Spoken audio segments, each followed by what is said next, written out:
우리 옆분들하고 인사하실까요? 참 잘 오셨습니다. 참 잘 오셨습니다. 한 번 더 인사할까요? 하나님을 기대합시다. 하나님을 기대합시다. 하나님의 일하심을 기대할 때 우리 모두에게 오늘 하나님께서 또 새로운 도전과 새 힘을 주십니다. 우리 하나님을 기대하는 마음으로 함께 나누실 말씀은 히브리서 10장 19절부터 25절까지의 말씀을 우리 교독으로 읽습니다. 그러므로 형제들아, 우리가 예수의 피를 힘입어 성소에 들어갈 담력을 얻었나니 그 길은 우리를 위하여 휘장 가운데로 열어놓으신 새로운 살 길이요 휘장은 곧 그의 육체니라.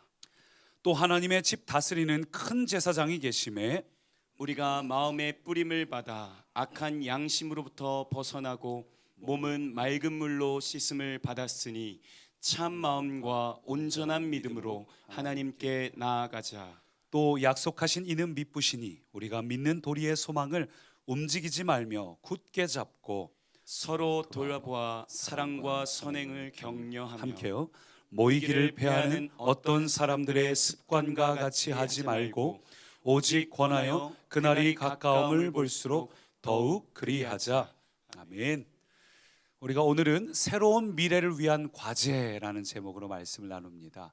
저희 교회에서 요즘에 주보에 양육 모집 광고를 계속 드리고 있는데 우리 교회가 양육을 중요하게 여기니까 어떤 분이 양육 자체는 참 좋은데 하고 싶은데 과제가 너무 부담이 된다는 거예요.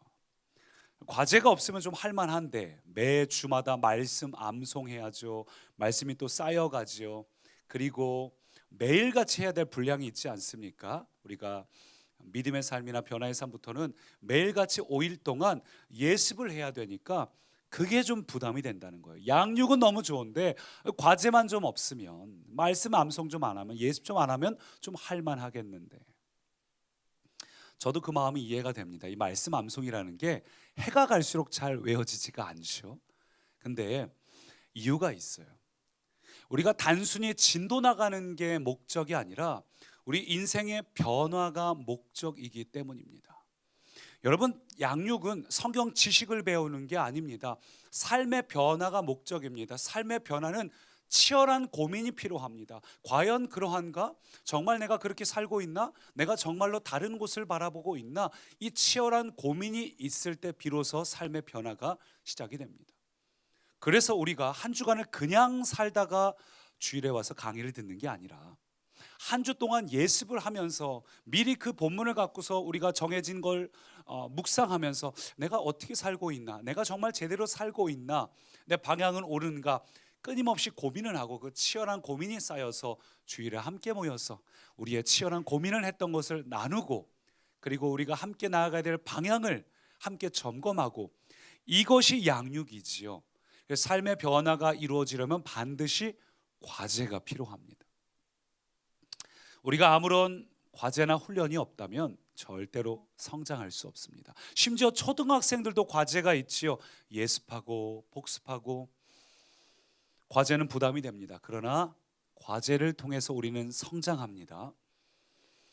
왜 많은 성도들이 하나님께서 이미 우리 가운데 새로운 미래를 주셨다고 하는데 그걸 누리지 못할까? 거기엔 이유가 있어요.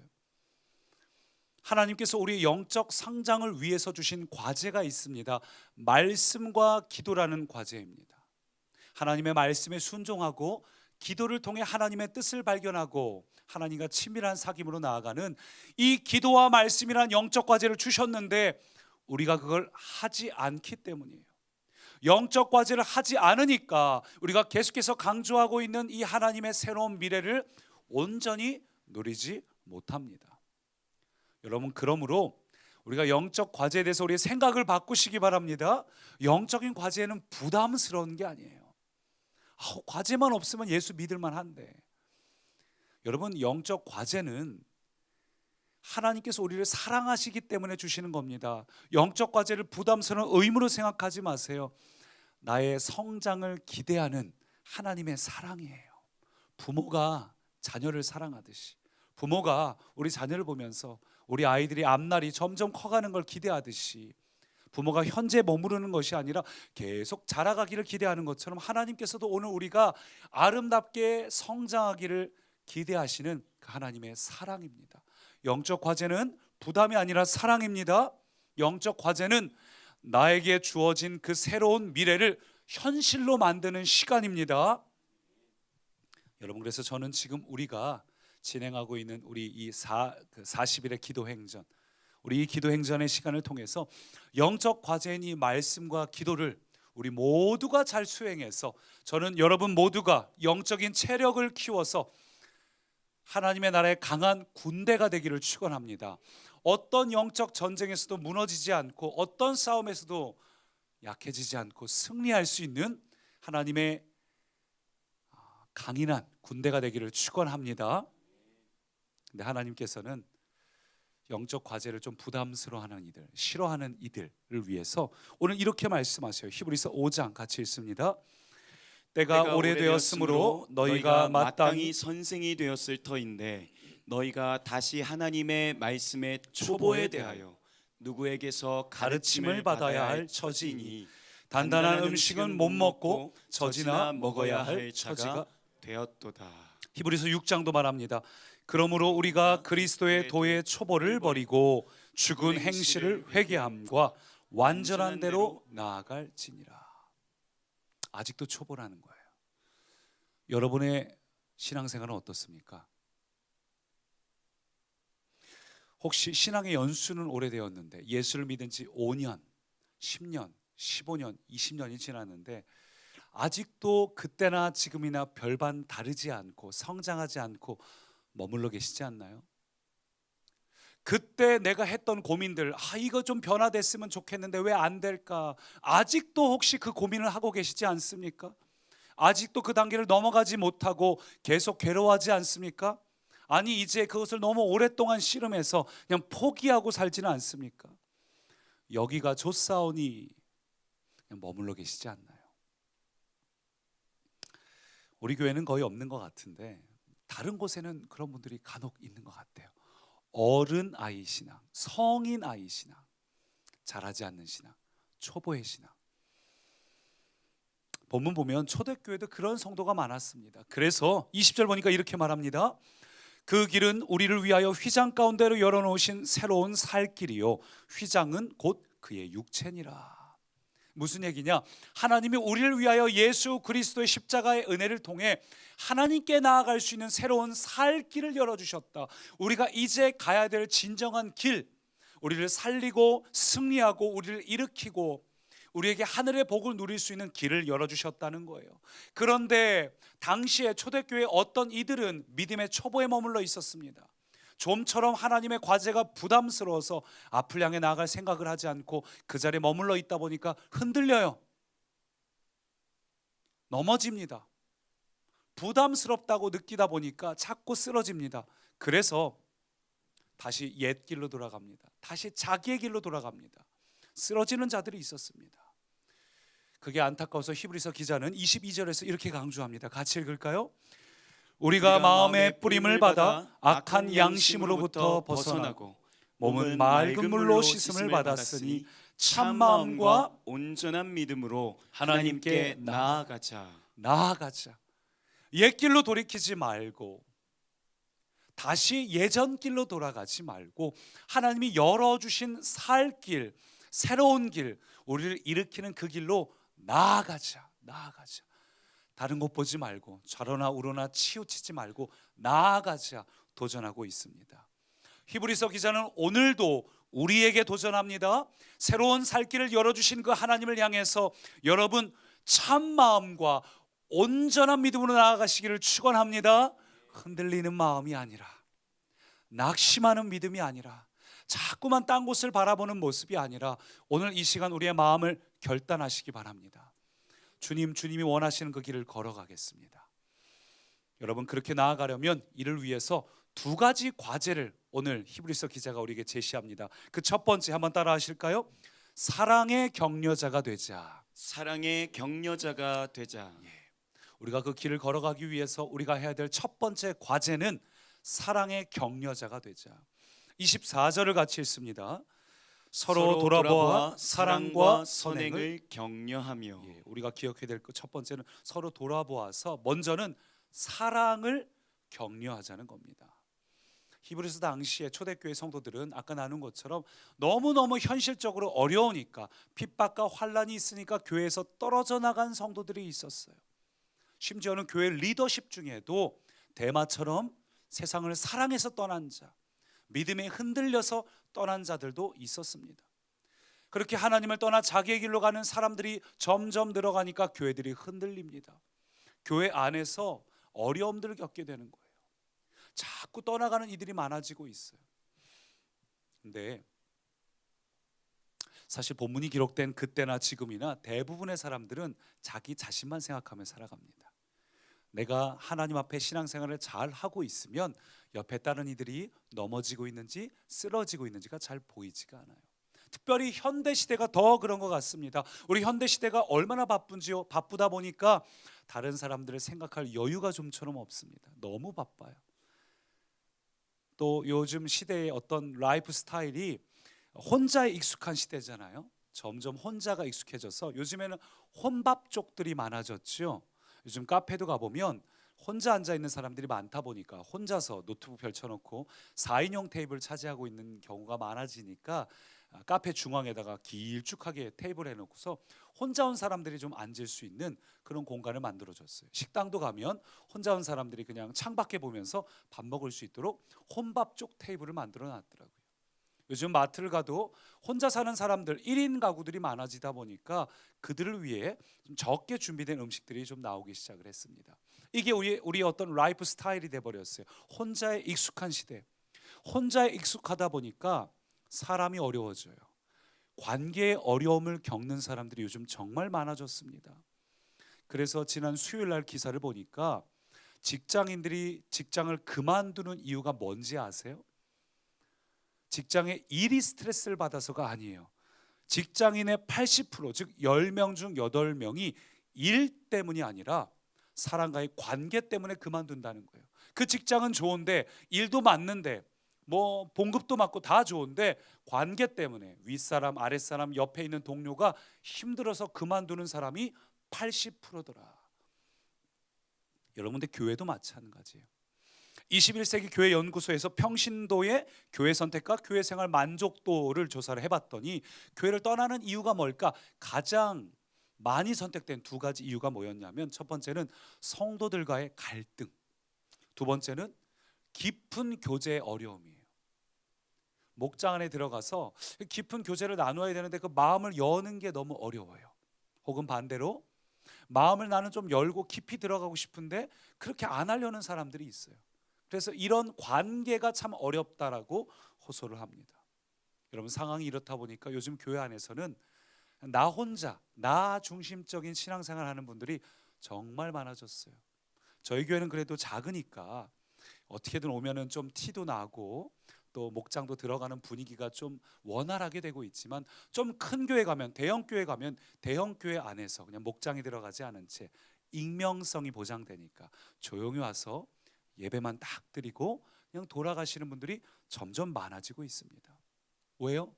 나를 불편하게 하는 사람들 틈에 끼고 싶지 않은 거예요. 뭐하러 불편한 사람 사이에 끼어서 예배 드리는가. 심지어는 그래서 집에서 예배를 드리는 가나안 성도들도 많아졌습니다. 거꾸로 하면 안나가 성도죠. 가나안 성도들. 이게 요즘의 추세예요. 여러분, 그런데 밥은 혼자 먹을 수 있어도 신앙은 혼자 믿을 수 있는 게 아닙니다. 왜냐하면 교회 공동체, 교회의 본질은 공동체이기 때문이에요. 교회는 건물이 아닙니다. 우리가 예배하는 장소는 교회당이고, 성경은 교회를 뭐라고 말합니까? 예수 그리스도를 머리로 하는 하나된 성도들의 몸된 공동체라고 말합니다. 여러분이 교회예요. 교회는 각 지체입니다. 교회는 하나입니다. 교회는 나 혼자가 아니라 하나된 공동체입니다.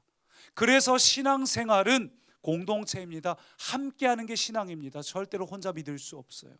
폴 트루멘은 이런 말을 했습니다. 같이 읽을까요? 이 세상에는 혼자서는 할 수 없는 것이 두 가지가 있다.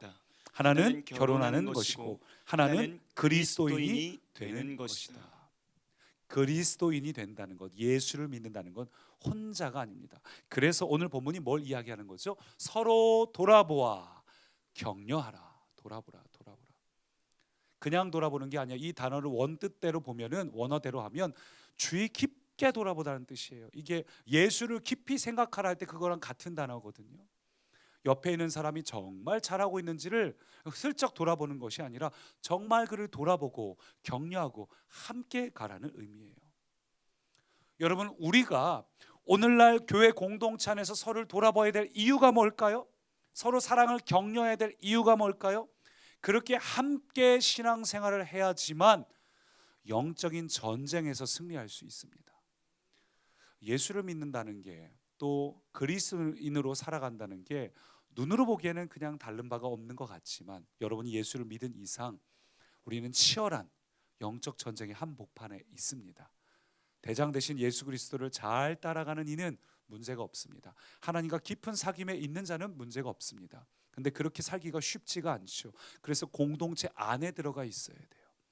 왜냐하면 우리가 가장 치열한 전쟁터를 흔히 야생 세계라고 표현하죠. 여러분, 야생 세계를 보세요. 세렝게티 초원 같은 데를 한번 생각해 보십시오. 아무리 짐승의 왕 사자라 할지라도 혼자서는 코끼리나 물소에게 치이고 맙니다. 초식 동물이 살아남는 방법도 뭔지 아시죠? 무리를 지어 지내는 거예요. 무리를 지어 지내면 육식 동물들이 함부로 공격할 수 없습니다. 아무리 짐승의 왕이라 할지라도 사자들도 반드시 무리를 지어서 사냥을 합니다. 여러분, 근데 이것이 영적인 원리도 마찬가지입니다. 사단이 누굴 노릴까요? 사단은 홀로 있는 신앙인들을 노립니다. 혼자 있는 자, 그런 자는 찔렀을 때, 낙심될 때, 무너질 때, 쓰러질 때 옆에서 그를 돌아보아주고 그를 격려해주고 그를 일으킬 자가 없으면 쓰러졌을 때 오랫동안 쓰러져 있거든요. 여러분, 그래서 우리에게 공동체가 필요합니다. 우리가 예수를 믿는데 그 아픔이 오래가지 않고, 스트레스를, 지치는 것들이, 넘어진 것들이 오래가지 않고 우리가 앞을 향해 전진하려면 신앙 공동체가 필요해요. 여러분, 그래서 초대교회는 항상 모이기를 힘썼습니다. 말씀 볼까요? 사도행전 2장 46절, 날마다 마음을 같이하여 성전에 모이기를 힘쓰고. 오늘 본문 25절도 강조합니다. 모이기를 패하는 어떤 사람들의 습관과 같이 하지 말고 오직 권하여 그날이 가까움을 볼수록 더욱 그리하자. 모여야 된다는 거예요. 함께 해야 승리할 수 있다는 겁니다. 서로를 돌아보고 격려해야지만 우리가 일어날 수 있다는 거예요. 서로 돌아보아서 사랑에 격려하는 우리 꿈의 공동체가 되기를 소망합니다. 혹 아직 방문만 하고 계시는 분들, 예배만 드리는 분들, 목장에 아직 소속되지 않거나 목장에 소속됐지만 잘 못 나가고 계신 분들은, 여러분이 정말로 승리하려면, 넘어지지 않으려면 반드시 목장 안으로 깊이 들어가는 게 필요합니다. 목장에서도 마음을 활짝 여는 게 필요합니다. 부담될 수 있어요. 과제는 언제나 부담스럽습니다. 그러나 그것이 우리가 성장하고 성숙하는 비결입니다. 저는 그렇게 생각해요. 바울이 위대한 사도가 될 수 있었던 이유가 뭘까? 여러분, 바울이 처음 예수님을 믿고 회심했을 때 사람들이 아무도 그걸 믿어주지 않았어요.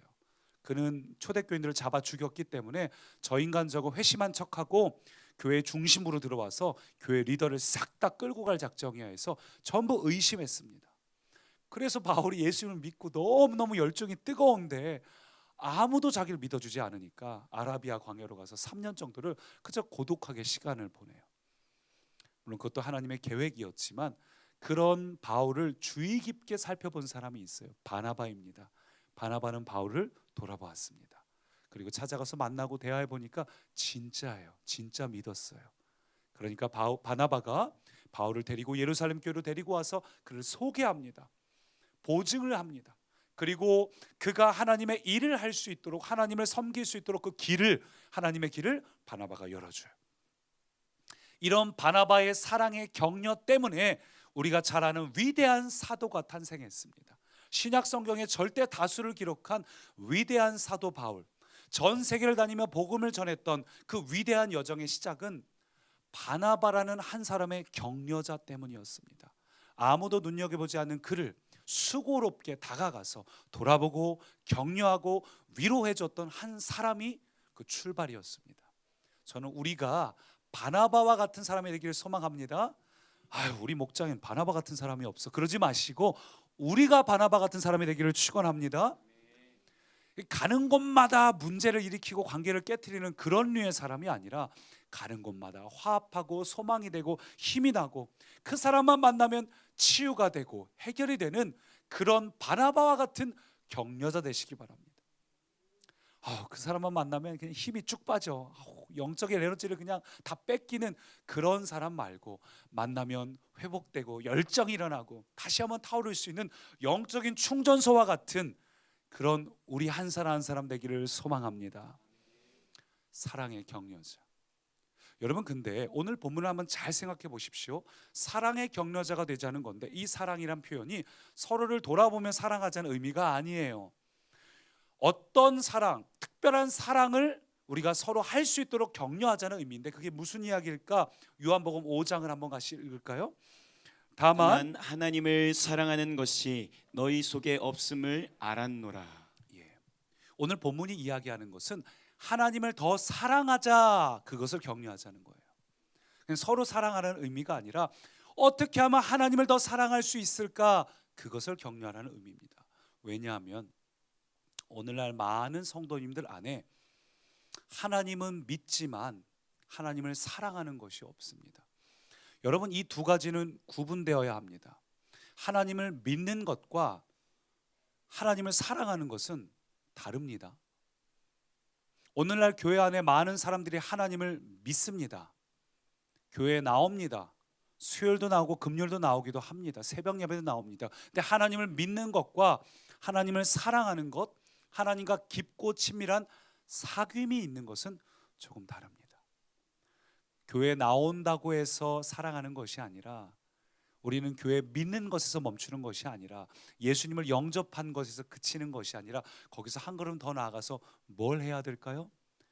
하나님을 사랑해야 돼요. 하나님과 깊고 친밀한 사랑의 관계가 되시기를 축원합니다. 오늘 사랑의 격려자가 되라는 건 바로 그런 의미예요. 오늘 우리 안에 하나님을 믿는 데서 그치는 사람이 아니라 이 정도 하면 되지 뭐, 그게 아니라 정말 내가 하나님과 사귐이 있나? 그분이 어떤 분인지 정말 경험이 있나? 그분의 마음을 내가 정말 알고 있나? 그분의 마음이 있는 곳에 나의 마음이 향하고 그런 사랑의 관계가 되어 있나? 그것을 서로 돌아보며 격려하라는 겁니다. 요한계시록을 보면 하나님께서 에베소 교회를 책망하는 장면이 나오죠. 근데 에베소 교회가 어떤 교회라고 말하죠? 에베소 교회는 게으르지 않고 부지런한 교회라고 했습니다. 이단과 싸워서 승리한 교회예요. 그러나 첫사랑을 잃어버린 교회라고 말하고 있습니다. 이게 왜 문제가 될까요? 사랑이 없이는 열심히 섬기면 그것이 결국 다 부담이 되기 때문이에요. 우리가 하나님을 섬기는 것들이 많이 있죠. 교회에서, 목장에서, 아니면 집에서 하나님을 향해서 우리가 시간을 내지만 그게 하나님을 사랑해서가 아니면 에베소 교회처럼 열심을 내지만 그렇게 부담이 돼요. 여러분, 왜 하나님 섬기는 게 부담이 돼요? 사랑하지 않으니까. 손님들이 와서 음식 대접하는 건 부담이 되죠.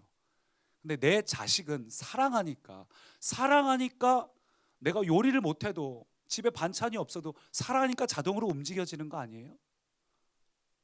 사랑하면은 움직이게 돼 있습니다. 내가 실력이 있든지 없든지, 요리를 잘하든지 못하든지 하게 돼 있어요. 에베소 교회에겐 사랑이 없었습니다. 여러분, 우리에게도 만약에 사랑이 없으면 우리는 오래 가지 못합니다. 우리 예수 믿는 게 부담이 됩니다. 그래서 오늘 우리에게 필요한 것이 뭘까? 사랑이에요. 단지 열심히 믿고 섬기는 것에서 만족하는 것이 아니라 하나님을 깊이 사랑하시기 바랍니다. 이 40일의 기간이 바로 그런 기간이에요. 기도를 하면 할수록 우리가 처음에는 우리의 기도 제목을 가지고 나왔지만 돌아갈 때는 한나처럼 하나님이 우리를 얼마나 사랑하시는가, 하나님과 깊은 사귐이 시작이 됩니다. 마태복음 22장은 이렇게 말합니다. 같이 읽을까요?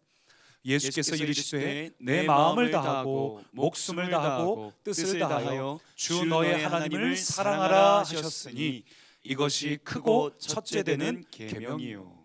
여러분, 우리가 해야 될 일이 참 많지만 그 모든 최고의 우선순위는 예수님을 사랑하는 것입니다. 그게 크고 첫째 되는 계명입니다.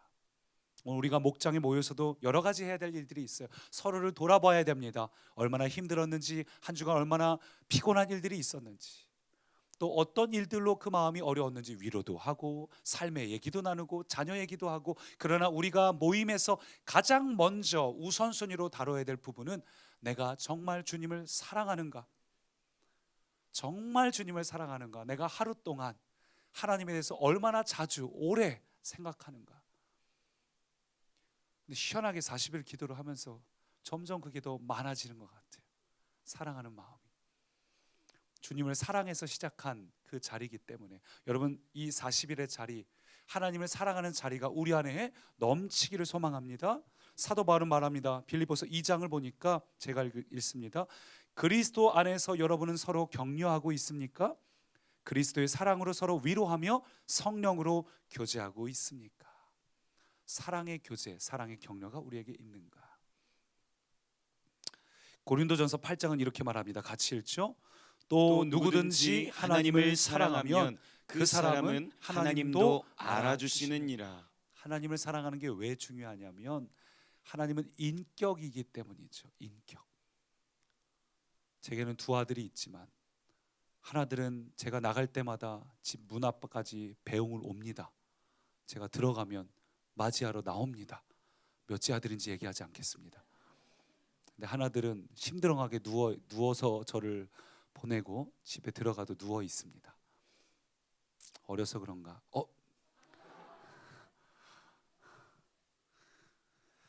여러분, 하나님도 하나님 사랑하는 거 알아주세요. 하나님 인격이십니다. 그래서 자꾸 표현하셔야 돼요. 우리가 고백을 하는 기도가 왜 중요하냐면 기도 안 해도 하나님께서 최소한의 것은 주십니다. 필요한 일용할 것들은 주실 겁니다. 포기하지 않으시니까. 근데 인격이시기 때문에 우리가 자꾸 고백하고 하나님 내게 임하여 주십시오.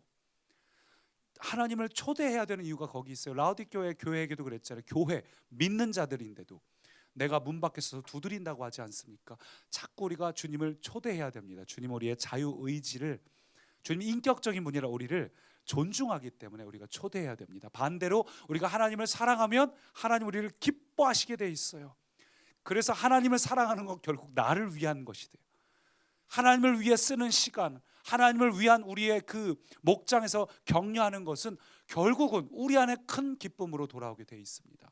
그러니 사랑하는 꿈의 가족 여러분, 서로를 돌아보시고 격려하실 때 특별히 하나님을 사랑하는 것을 격려하시기 바랍니다. 첫 번째는 사랑의 격려자가 되자는 것이고, 두 번째 한번 따라 하실까요? 선행의 격려자가 되자. 선행의 격려자가 되자. 24절 같이 읽습니다. 서로 돌아보아 사랑과 선행을 격려하며. 여기서 선행은 윤리 도덕적인 것만을 의미하지 않습니다. 왜냐하면 문화는 지역마다 상대적인 것이기 때문에. 우리가 전에 나눴죠. 성경에서 말하는 선행은 오직 누구에게만 해당된다? 하나님께만. 선하신 하나님만 선하다는 단어를 붙일 수 있습니다. 그러므로 오늘 본문 이야기는 선행을 격려하자는 건 무슨 얘기일까요? 착한 일 많이 해라, 도덕적으로 살아라, 부모님 주변 사람들 잘 대해라, 이런 의미가 아니라 하나님이 기뻐하시는 일을 하라는 거죠. 하나님이 어딜 보고 계시는지, 하나님의 마음이 어디 있는지 우리도 거기를 가야 한다. 하나님의 일을 해야 한다. 그것을 의미합니다. 여러분은 여러분 인생을 어떻게 살고 계신가요? 여러분의 욕심을 위해, 단지 여러분의 이기심을 위해, 여러분의 가족을 위해, 여러분만의 성을 쌓고 살지 않으십니까? 여러분이 돈 버는 이유가, 여러분 직장에 있고 여러분이 그 자리에 있는 이유가 하나님을 위한 것이 되기를 축원합니다.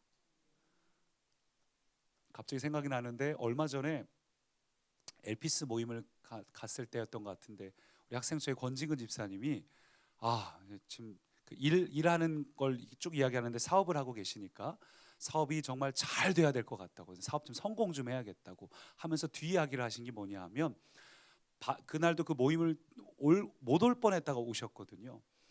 바이어들의 시간을 맞추다 보니까 내 스케줄대로 하나님을 섬길 수가 없어가지고 빨리 내가 성공해서 내가 하나님을 섬기고 다른 바이어들이 내 스케줄에 맞출 수 있도록 되면 좋겠다고. 저는 정말 그렇게 생각을 해요. 예수 믿는 게 어떤 의미일까요? 예수 믿는다고 해서 선행을 한다고 해서 내 일을 그럼 다 하지 말고 그냥 다 뭐 목사 되고 전도사 되고 선교사 되고 다 해야 되나? 그게 아니라 목적어가 바뀌는 거죠. 전 여러분들이 성공하시기 바랍니다. 시간도 많아지시고 물질도 많이 버셔서 하나님을 위해 쓰시기 바랍니다. 여러분 있는 자리에서 사업을 예배드리듯이 죽게 하듯이 최선을 다하십시오. 목적어가 바뀌어서 주님을 위한 사업장인 거예요. 주님께 쓰임 받기 위해서 이 사업을 주님이 함께 해주시고 복을 부어 달라고 구하셔야 됩니다. 그러나 지금 당장 내게 시간이 없다 할지라도 물질이 없다 할지라도 시작하시기 바랍니다. 생기면 해야지 그렇게 된 그런 생각을 갖고 있는 분들은 절대 생기만 못합니다. 생기만 딴 거 하게 돼 있어요. 근데 지금 내가 물질이 없고 시간이 없어도 하나님을 위한 일, 선행을 하겠다. 그런 이들에게, 그 사명을 걷는 이들에게는 하나님께서 함께 하십니다. 여러분, 우리는 하나님을 섬기도록 창조된 존재입니다. 우리는 절대로 우연히 생긴 존재가 아니에요. 하나님께서 우리에게 맡겨주신 사명이 있습니다. 그래서 그 사명을 행할 때 가장 큰 기쁨이 있어요. 근데 가끔 어떤 이들은 하나님을 섬기는 걸 굉장히 부담스럽게 생각해요. 교회에서 자꾸 선행 이야기, 뭐 사명 이야기 나오는 것이 너무 부담된다는 분들이 있어요. 릭 워렌 목사님이 이런 이야기를 했는데, 하나님께서 주신 목적과 사명이 없는 교회는 결국 어제의 전통을 소장한 박물관으로 남을 뿐이다. 박물관 신앙. 전 이게 굉장히 와닿았습니다. 여러분, 우리가 만약 오늘 나의 인생을 위해 사느라고 하나님에 대해서 다 놓치고 살아버린다면 우리는 박물관 신앙이 되는 겁니다. 현재 내가 하는 것은 하나도 없고 우리의 선조들이 이루어 놓은 기도의 터전 위에, 닦아 놓은 터전 위에 우리가 서 있는 채 내가 잘나서 그렇게 되는 줄 알고 착각하며 살게 돼요. 그럼 우리에게도 미래가 없고 우리의 다음 세대에게도 미래가 없습니다. 오늘 내가 하나님을 위해 살지 못한 채 그저 신앙세적 하나 읽으면서 감동받고는 그 감동이 마치 당장 내 신앙 수준이 된 것처럼 착각하고 있다면 절대로 우리에게는 새로운 미래가 임할 수 없습니다. 그래서 우리가 기억해야 될 두 번째 과제는 하나님을 위해 살고 있는가? 나의 시간이, 나의 물질이, 나의 인생의 목적이 하나님을 위해서, 나의 욕망과 나의 이익을 위해, 나의 가정을 위해 열심히 살아가는가, 아니면 하나님을 위해 살아가는가? 여러분, 그걸 돌이켜봐야 됩니다. 근데 오늘 본문에서 격려하자가 계속 반복되고 있는데, 이 격려라는 단어가 좀 독특한 단어예요. 헬라어로 하면은 팔록시스모스라는 단어인데, 이게 단순한 격려가 아니라 아주 격정적인, 격분한 격려예요. 이 단어가 또 한 번 언제 사용됐냐 하면 바울과 바나바가 서로 다툴 때 심히 다투었거든요. 막 격정적으로. 그 단어입니다. 격정적으로. 이 격려하다는 단어는 그냥 간단한 단어가 아니라 아주 강력한 단어예요. 오늘날 교회는 너무 나이스합니다. 너무 젠틀해요. 저도 좀 그런 경향이 있는데 너무나 부탁을 하죠. 좀 그렇게 살아갑시다. 살아가면 좋겠네요. 부담은 갖지 마세요. 저도 좀 그런 경향이 있어요. 여러분, 근데 신앙이란 절대 그렇게 될 수 없습니다. 왜냐하면 신앙은 양립될 수 없습니다. 성경은 말합니다. 반드시 우리는 누군가의 종이라고 말합니다. 두 주인을 동시에 섬길 수 없다고 말합니다. 우리가 세상을 사랑하고 세상을 향해, 나 자신을 향해 섬기고 있다면 그건 나라는 우상, 내 가족이라는 우상을 섬긴다는 의미예요. 저는 그래서 여러분에게 부담될지라도 결단을 요구합니다. 여러분, 결단하시기 바랍니다. 내가 지금 누구를 위해 살고 있나? 하나님을 위해 살고 있나? 날 위해 살고 있나? 여러분, 하나님을 위해 살아야 돼요. 하나님을 위해 목숨을 걸고 최선을 다해서 열정적으로 살아가도록 서로를 격려하시기 바랍니다. 근데 그렇게 하나님을 위해 살아가는 것이 결국은 우리의 승리가 돼요. 우리 교회에서도 여러 가지 역할을 맡은 분들이 있지만 때로는 좀 부담으로 시작하시는 분들이 있어요. 나는 그럴 만한 준비가 안 돼 있는데. 제가 보기에도 준비가 조금 아직 아쉽기도 한데 근데 일단 시작을 하는 경우들이 있습니다. 좋은 게 뭔지 아세요? 일단 그 자리를 시작하면 반드시 그분은 성장하게 돼 있어요. 묵직한 돌을 짊어진 것 같지만 세상의 이 강력한 이 물살에 이 물의 돌의 무게, 짐의 무게 때문에 휩쓸려 가질 않아요. 사명을 가진 자, 하나님의 길을 걸어가는 자는 그 짐의 무게 때문에 그래도 내가 잘해야지, 내가 이걸 섬겨야지. 당장 이 40일 동안 우리 찬양팀, 에로지 방송팀, 우리 역할 맡으신 분들은 몸이 아프든 피곤하든 나와야 되잖아요. 나오면 은혜 받게 돼 있거든요. 여러분, 그게 놀라운 비밀이에요. 하나님을 위해 섬기는 것이 결국은 우리의 승리로 이어집니다. 하나님의 사명이 분명한 사람들은 결국 무엇을 깨닫냐면, 오늘 내가 이 자리에 왜 존재하는가? 난 우연히 있는 존재가 아니구나. 오늘 내가 이 자리에 있는 이유, 이 사람을 만난 이유, 어제까지는 이 사람이 너무 나에게 스트레스를 주는 존재였는데 사명이라는 걸 깨닫는 순간 달라져요. 어제까지는 나에게 이게 너무 큰 상처였는데 상처가 사명이 될 수 있어요. 어제까지는 나에게 너무 불행한 인생이었는데 하나님께서 나를 이 자리에 왜 두셨는지, 무엇을 원하시는지 사명의 질문을 던지는 순간 우리의 인생은 달라집니다. 고통이 극복이 돼요. 이건 사명의 길을 걷는 자만 경험할 수 있습니다. 여러분, 우리가 믿음으로 산다는 건 결코 쉬운 일은 아닙니다. 세상의 풍파가 너무 거세기 때문에 그래서 서로 격려해야 됩니다. 데살로니가 전서 5장은 이렇게 말합니다. 또 형제들아, 너희를 권면하노니 함께요 게으른 자들을 권계하며 마음이 약한 자들을 격려하고 힘이 없는 자들을 붙들어주며 모든 사람에게 오래 참으라. 여러분, 더욱더 격려하시기 바랍니다. 40일의 기도가 우리에게 부담스러운 과제일 수 있어요. 그러나 말씀과 기도라는 영적 과제라면 우리는 반드시 승리합니다. 이미 그런 간증들이 있어서, 이미 그런 문자들을 주시는 분들이 있어서 너무 감사해요. 지금도 늦지 않았습니다. 왜냐하면 불이 이미 붙은 사람 옆에 가 있으면 나도 불이 옮겨 붙습니다. 우리 기간 동안 함께 마음을 모아서 하나님 앞에 우리 서로를 격려하고, 나만 은혜 받는 것이 아니라 함께 은혜 받기를 소망합니다. 우리 그 마음을 담아서 함께 이 찬양을 고백합니다. 우리 함께 기도해. 이 고백이 중요한 이유는 우리가 함께 기도하는 것이기 때문입니다. 여러분, 함께 이 찬양 고백할 때 주님, 오늘 나에게 주실 은혜 말고 우리 공동체에게 주실 은혜를 구합니다.